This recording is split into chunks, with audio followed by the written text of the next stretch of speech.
आप अगर देखें कि किस तरह ग्रेटा और ये दिशा नाम है जी जी, दिशा दिशा ने मिलके फिर गिल्ट उसमें ये है कि उसने खुद उसको कहा ग्रेटा को कि ये प्लीज कैंसिल करो ट्वीट, इसके अंदर सारा तुमने डॉक्यूमेंट दे दिए, डॉक्यूमेंट्स के अंदर तो फरवरी 2 को तय हुआ था कि फरवरी की 26 को क्या होना है। तो ये जो प्लानिंग हो रही थी या जो फंड कर रहा था ये सारा उसमें से नजर आ गया। और इंडिया के अंदर लॉज हैं वेरी स्पेसिफिक, तभी दिशा अरेस्ट होने से पहले ही उसको कहती है ग्रेटा बीबी को कि भाई ये ट्वीट अपनी खत्म करो वरना I will be in trouble. She knew exactly that she was violating the laws of India. लेकिन ये इंटरनेशनलिस्ट लोग हैं, ये इनके लिए नेचुरल बाउंड्री कोई नहीं है, कुछ ऐसा नहीं है। हमारे यहाँ पाकिस्तान में जिनको इंग्लिश मीडियम आंटीज कहता था, ये उस टाइप के हैं कि they are above everything, and ये बहुत ही समझदार पहुंच है, इनसे सीखा जाए बाकी दुनिया को। और ये अकेले नहीं हैं, ये आप देखेंगे कि हमारे कनाडा में कितने स्टोर फ्रंट ऑपरेटर जो हैं वो मेंबर ऑफ पार्लियामेंट बन के बैठी हुई हैं। You know, it is this notion, ये जो डाइवर्सिटी के निकाब के पीछे छुप के उसी सोसाइटी का नुकसान करना है, this is an extremely dangerous. क्योंकि कह नहीं सकता, आप कुछ कहेंगे, आप कहेंगे कि you are misogynist, you are against women in politics हैं, तो they are taking advantage of this and doing that. अब उसको जो अरेस्ट किया है, आई एम नॉट इंटरेस्टेड कि कोई बंद हो, लेकिन अब ये रोना कि वो 21 साल की, अरे भाई मैं 17 साल का था, मार्शल लॉ रिजीम ने इनडेफिनिट इम्प्रिजनमेंट की थी हमें, हम तो अयूब खान के अगेंस्ट सड़क पे निकल आए थे। 1970 में अयूब खान, वो याया खान ने बंद किया था 1 साल के लिए बलूचिस्तान। उस वक्त मुझे ही नहीं याद पड़ता कि किसी ने कहा अल्लाह बच्चा इतना छोटा है इसको कहाँ ले जा रहे हो, जिसने भी कहा ना कि ले जा, छोड़ना नहीं। But if you are involving yourself in law breaking, either you come forward and say कि ये मुझसे गलती हुई, I was not sure what I was getting involved into, and get out of it. लेकिन ये नहीं कि आप जोन ऑफ आर्क बन जाएं, बिल्कुल रजिया सुल्तान और झांसी की रानी बन के आप हिंदुस्तान के बड़ा एहसान कर रहे हैं कि आपने जनाब big force of Indian fascism जिसको कहते हैं उससे हमने टक्कर ले ली और इनका अरेस्ट होना ही प्रूफ है। अरे भाई, इनका अरेस्ट होना इस बात का प्रूफ है कि जो हम वैलिडेट जिस तरह करते हैं या चेक करते हैं कोई इस काबिल है सियासत में आने के लिए या नहीं, वो पार्लियामेंट के इलेक्शन लड़े, वो आए किसी लेवल पे भी, स्टेट पे, म्युनिसिपल, ये ऊपर से आते हैं। ये भगवान इनको भेजता कि जाओ, ये दुनिया में बहुत सारे पागल, कोई 10 करोड़ लोग हैं, 100 करोड़ है, 1 अरब हैं, कितने भी, इनको सुधारो। हमारे पाकिस्तान में भी ऐसे बहुत हैं। उसी आप जो इंडिया के कॉन्टेक्स्ट में आप बताइए कि बाहर इंडिया से प्लान बन रहा है कि इंडिया के अंदर ये किसानों के नारे को लेके हिंदुस्तान को नुकसान कैसे पहुंचाया जाए। और उन्होंने कहा इंडिया के साथ जो पॉजिटिव चीज है क्या है, फॉर एग्जाम्पल एक कल्चरल योगा है या इंडिया की चाय है, उसको नुकसान पहुंचाया जाए।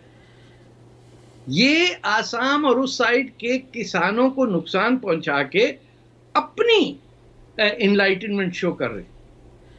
इन्होंने कहा योगा मोदी जी ने दुनिया में एस्टैब्लिश किया, तो हम योगा की पॉजिटिव जो डिफ्लेक्शन है इंडिया पे, उसको हमने खत्म करना। तो आप सोचिए कि ये ग्रेटा का काम क्लाइमेट चेंज पे ये रह गया, या वो दिशा आ रही हैं वो कुछ और बोल रही हैं, और कमी नहीं है, मियाँ खलीफा तक आ गई हैं मार्केट में। खिलाफत मूवमेंट को गए हुए कब से हो गया वो, अब और वो सिंगर जो है बारबाडोस की, अब आप अंदाजा लगाएं कि उनका क्या ताल्लुक है। उनको तो दुनिया का नक्शा नहीं पता कि एक जगह है कहाँ। उनको उत्तराखंड पूछा जाए कि कहाँ है, वो तभी किसी ने ट्वीट में गलत किया ना, उत्तराखंड को उससे जोड़ दिया फार्मर्स मूवमेंट से। ये ट्वीट आपने देखा होगा, सब चल रहा है आजकल। इसीलिए सबको कू पे जाना चाहिए, जो इंडिया बेस्ड ट्विटर का मुकाबला। अब देखिए कि ट्विटर के मालिकान इंडिया की हुकूमत को कह रहे कि हम नहीं मानते तुम्हारा कानून, तो भाई ईस्ट इंडिया कंपनी बन गए ना। लेफ्ट की बात करते हुए आए, जितने की खोती वही हुआ ना, कि वहीं आ गए कलकत्ता में बैठ के अब हम बताएंगे आपको कि दिल्ली में हुकूमत कैसे चलेगी। एग्जैक्टली वही कर रहे हैं। फ्रांसीसी मद्रास में आके रुक गए, और ये जो हमारे बाकी थे वेल्सली और ये सब, ये कलकत्ता की पैदावार थे। और इस दौर में आसमान से उतरी हैं ये इंग्लिश मीडियम औरतें, जिन्हें कहते हैं जो हिंदुस्तान की फैशिज्म को फाइट करेंगी। देखिए मैं एक और चीज बताऊं, जी कोई असर नहीं होता कि इस्लामाबाद में इस्लाम के नाम पे दुनिया का पहला शहर, वहां इतनी टीयर गैस पड़ रही थी 2-3 डेज के अंदर के होम मिनिस्टर ने कहा अरे हम टीयर गैस तो ऐसी फेंक रहे थे टेस्ट करने के लिए कि वो उसकी एक्सपायरी डेट से ना गुजर गया। एक मुझे बताइए, ये जो हैं इंटेलेक्चुअल क्लास की आंटियां, इन्होंने कोई स्टेटमेंट दिया हो कि क्या हो रहा है? इनको पता भी नहीं है। इनके खाते में लिखा है ये तुम्हारा कॉन्ट्रैक्ट है, इतना तुम्हारी वो होगी, ये पॉजिटिव इम्पैक्ट ये होगा। पीआर कंपनियां हैं उसमें, कुछ कनेडियन भी, आपको पता है, मुझे भी पता है कौन लोग हैं। देखिए वो ट्रंप के जाने के बाद अब दुनिया में ये जो है फैशनेबल कारोबार करने वाले एक्टिविस्ट हैं, और इनमें बदकिस्मती से कुछ बच्चियां नुमायां हैं, इनके लिए दुनिया में अब एक ही फाशिस्ट रह गए, प्राइम मिनिस्टर नरेंद्र मोदी। हाँ, यानी जो बुनियादी तौर पर एक शरीफ आदमी है बेसिकली ठीक है, इनका मजाक उड़ाया जाता था कि चाय बेचता है। हाँ, मतलब बेसिकली वो एक जेंटलमैन है। उनकी सियासत से आप इत्तेफाक करें ना करें वो एक अलग बात है, लेकिन अगर उनके करैक्टर पर देखेंगे तो वो एक शरीफ आदमी है, करप्शन वो नहीं करते, वुमेनाइजर वो नहीं है। प्राइम मिनिस्टर डेवलपिंग वर्ल्ड में जो शख्स के पे कोई स्टेन ये नहीं लगा कि पैसे खा गया किसी को, नहीं, किसी किस्म का कोई जाती उन पे नहीं है। कोई उनके करैक्टर की तरफ उंगली नहीं उठा सकता उस शख्स की तरफ। ठीक है, इस वक्त क्या है कि चीन ने पाकिस्तान और बर्मा के थ्रू इंडिया को घेर लिया। आई डोंट थिंक इंडिया में इतनी अवेयरनेस लोगों को है कि बर्मा में चाइना का पोर्ट पे पाइपलाइन आना, क्योंकि बर्मा की डायरेक्ट इंडिया के नॉर्थ ईस्ट के साथ बाउंड्रीज मिलती हैं। तमाम जो वहाँ मूवमेंट चलती थी, ये नागाज की, ये जो भी था, वो सारा बर्मीज बेस्ड होता था, जहाँ उनको विड्रॉल कर की जगह थी कि वहाँ छुप के चले जाएं। अब चीन सरकार खुद वहाँ आ गई है। बांग्लादेश पे प्रेशर अलग है, पाकिस्तान तो बिक चुका है। अब उन्होंने बे ऑफ बंगाल और अरेबियन सी दोनों को घेरे में रखा, और आप देखिएगा श्रीलंका पे अभी आहिस्ते आहिस्ते they will try to dominate that island as well, and they will try to seize India is the only power, only force that can confront China on its ground. ये अमेरिका को तो कोई भी चीनी खरीद लेगा।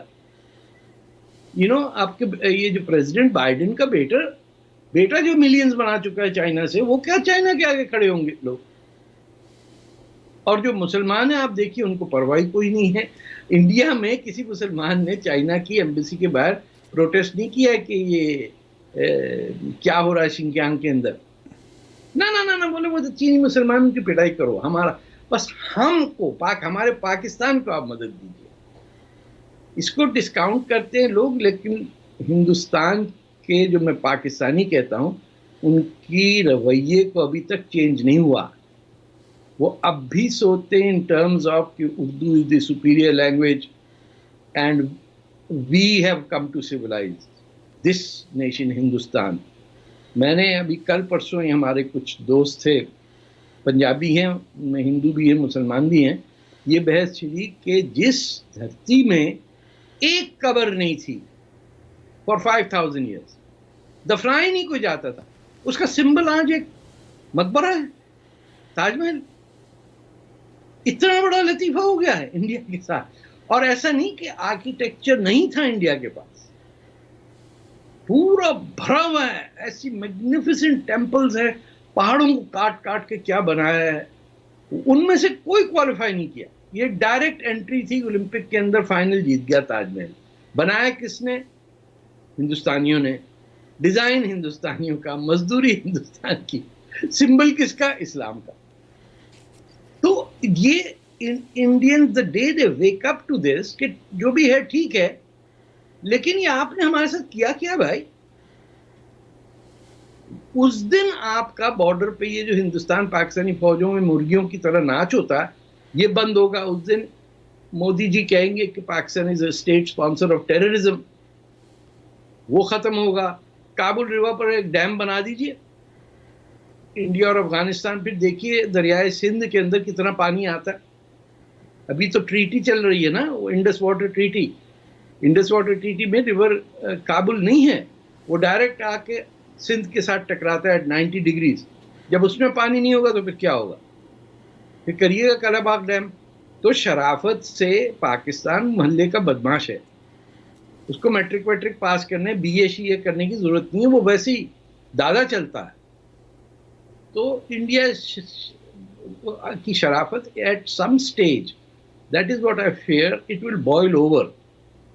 और अभी तो there is no indication of fascism, but if it happens, जो कि ईस्ट यूरोपियन कंट्रीज में हुआ है, पोलैंड के अंदर आप मुसलमान होकर घुस ही नहीं सकते, ऑस्ट्रिया में पाबंदी आपके ऊपर, ये सब लोग क्यों तंग आए हुए?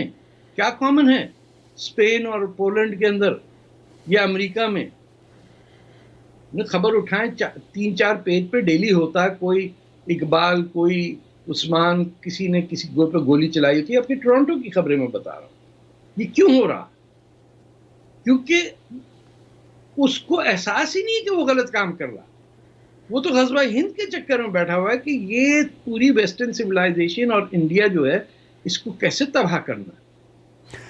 कि जैसे ये दिशा रवि का मामला है, अब एक बहुत बड़ा सीरियस मामला है कि टूल किट जिसकी बात हो रही है, जिसने बाकायदा वायलेंस क्रिएट किया, तो उस पर अब ये कोर्ट का काम है, उसको किस तरह समझते हैं, हम तो सिर्फ कमेंट्री कर सकते हैं। जी। लेकिन भारत में वो एक तरह की पॉलिटिकल विल भी आई और लॉ एंड एनफोर्समेंट को इम्पोज करने की विल भी आई कि भाई ये सब नहीं चलेगा। इसको खुशामदीद कहते हैं आप? लेकिन इससे पहले जो बड़ी बात हुई कि मोदी जी और गवर्नमेंट ने ये क्लियर कट इंडिकेशन दिया कि आप जो प्रोवोक कर रहे हैं हमको 1984 का हशर करने का, हम गोली नहीं चलाएंगे। इन्होंने बेइंतहा कोशिश की कि किसी तरह there should be police reaction to the attack on the police, पर आपने, ये हो ही नहीं सकता जब तक कि ऊपर से ऑर्डर ना हो कि कुछ भी हो जाए, you will not fire eight Indians. And इसीलिए 26 जनवरी वाला वाकया, it didn't turn into a massive tragedy which it could have. आपने भी वीडियो देखें कि तलवार लेके लोग पुलिस वालों के पीछे भाग रहे हैं और पुलिस भाग रही है। पुलिस खड़ी होकर राइफल अपनी पॉइंट कर सकती थी, दे वर नॉट अंडर परमिशन। ये मेरी ऑब्जर्वेशन है by just looking at what I saw, which everybody saw. And Pakistan में तो ठीक है, वहां तो फौजी कहता है सियासी जमात होनी नहीं चाहिए, और सियासी जमातों का तो आपने देखा, कल जो पिक्चर आई है, लाखों और करोड़ों डॉलर डिब्बों में भर भर के एक दूसरे को वोट खरीद रहे हैं। वहां पे भी कोई जरूरत नहीं है। India is the last hope of having a large scale democracy where people have the right of free speech and right of expression, ताकि वो जो कहना चाहते हैं वो कह सकें, और वो किसी और मुल्क के कहने पे ना कहें, बल्कि अपनी सोच के बारे में कहें। ये तमाम जो हुआ है, जो ग्रेटा ने किया है और ये दिशा ने किया है और मियाँ खलीफा ने किया है, ये सब तो अब प्रूफ आ गया ना कि it was planned long before January 26। जनवरी 2 को तय था कि जनवरी 26 को क्या करना है। This is unbelievable.